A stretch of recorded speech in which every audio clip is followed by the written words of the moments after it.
Thanks very much, Matt. I'm joined here by Senator Evan Bayh, the Democrat of Indiana. As you said, a member of the Banking Committee. And first of all, thanks for the time. Appreciate it. Good to be with you. We spoke with one of your colleagues on the Republican side of the aisle, Senator Gregg, earlier. He says this bill is moving in the wrong direction, and in a bid to hammer Wall Street, Democrats run the risk of hurting the economy. Tell me your impressions of this bill right now. Well, Judd Gregg is a friend of mine and a very thoughtful person. I think there are some things that have gotten better with the bill and some things that remain to be improved, Peter. I mean, for example, I'm sure Judd would agree with me that the attempt to audit Fed monetary policy would have really politicized the Fed. That got beaten back. The amendment that would have really broken up the larger banks in our country, that would have put us at a competitive disadvantage in the global economy, that got beaten back. I think the requirement that's still in the bill that would require the banks to completely divest themselves of all derivatives, that I think ultimately will be changed and improved. So, you know, those things are getting better. At the same time, I have some concerns about some of the restrictions on proprietary trading and some of the other things in the bill that, you know, it's not exactly as I would write it, but, you know, you'd never find perfection in Washington, D.C., Lord knows. Well, let me ask you about the derivatives part of this, because it's on the floor right now. Senator Lincoln and Senator Chambliss debating some of these issues right now. On the swaps desk issue, are Democrats prepared to step up and offer an amendment to try and remove that from the legislation? Because so far they haven't. Well, you know, Senator Lincoln's got a primary next Tuesday, and so I think some of these things will probably have to wait until after that's been resolved. Out of courtesy to her. But I think that, yes, there will be people who say, look, that just is a bridge too far. Transparency, yes.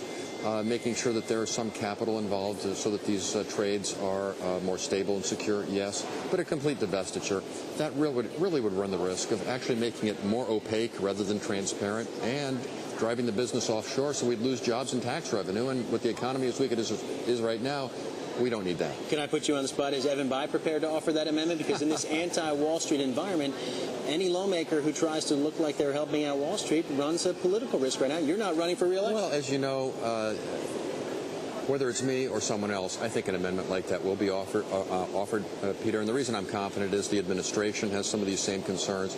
Even Paul Volcker has some of these same concerns. So, you know, there's some concerns about that provision across the aisle. So whether it's me or someone else, I think it'll be offered. Let me ask you the Volcker rule. There's some out there, they look at the performance of the Wall Street banks. 4 big banks reported perfect first quarters.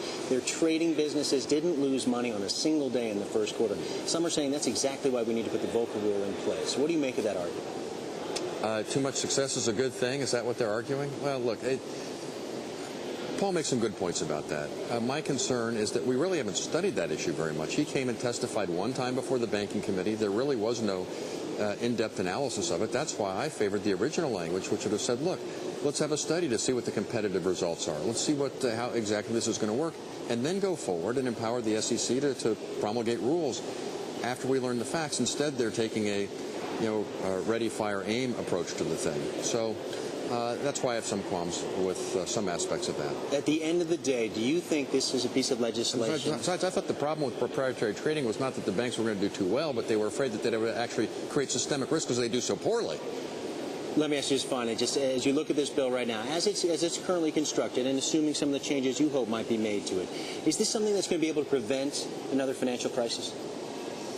Well, by definition, most of these crises are not predicted, or the markets would have reacted ahead of time. So it's hard to legislate against the unknown. But I do think that we will correct some of the imperfections in the past, some of the causes of the past crises. Yeah, I think it'll make it harder. It's a step in the right direction. But, you know, the law of unintended consequences, Peter, as you know, is the only law you can count on with certainty in Washington. That's why we need to take our time to maximize the chances of us getting this right. All right, Senator Bayh, as always, appreciate the time. Thanks very much.